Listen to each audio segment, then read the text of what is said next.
Gare Saint-Lazare, un petit matin glacial de ce début février. Eva Joly a rendez-vous avec José Bové. L'ancien syndicaliste paysan l'emmène voir une ferme en Normandie pour parler agriculture.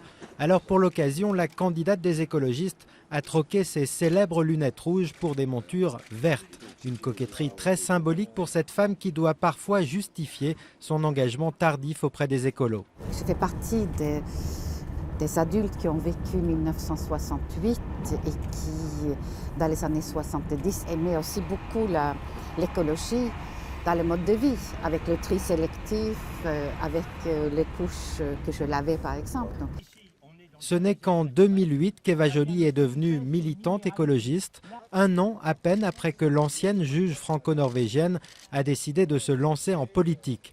Elle commence par frapper à la porte de François Bayrou, mais l'abandonne aussitôt pour Daniel Cohn-Bendit qui lance son mouvement Europe Écologie.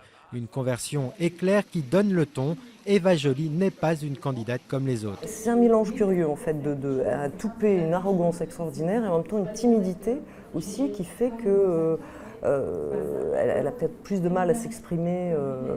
C'est pas simplement une question d'accent.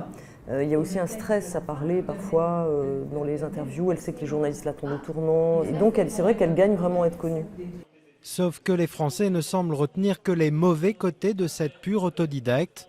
Selon une enquête Ipsos, Eva Joly est jugée incompétente, peu sympathique et inquiétante par une large majorité d'électeurs. De quoi ébranler son entourage, d'autant que son ex-rival à la primaire, Nicolas Hulot, a décidé de ne pas lui prêter main forte et que Daniel Cohn-Bendit lui mégote son soutien. Mais Eva Joly, elle, se dit déterminée à aller jusqu'au bout et met en cause les éditorialistes. Les éditorialistes sont beaucoup trop en consanguinité avec l'élite, comme je critique l'industrie pharmaceutique, où je critique l'industrie de l'armement, je critique les multinationales qui accaparent les richesses, qui ne payent pas d'impôts, qui ne contribuent pas. J'ai beaucoup d'ennemis. Autoproclamée sorte de punching ball de la campagne, Eva Joly veut croire que son positionnement hors du sérail finira par payer. Avec à peine 3% d'intention de vote dans les sondages, le combat n'est pas gagné d'avance.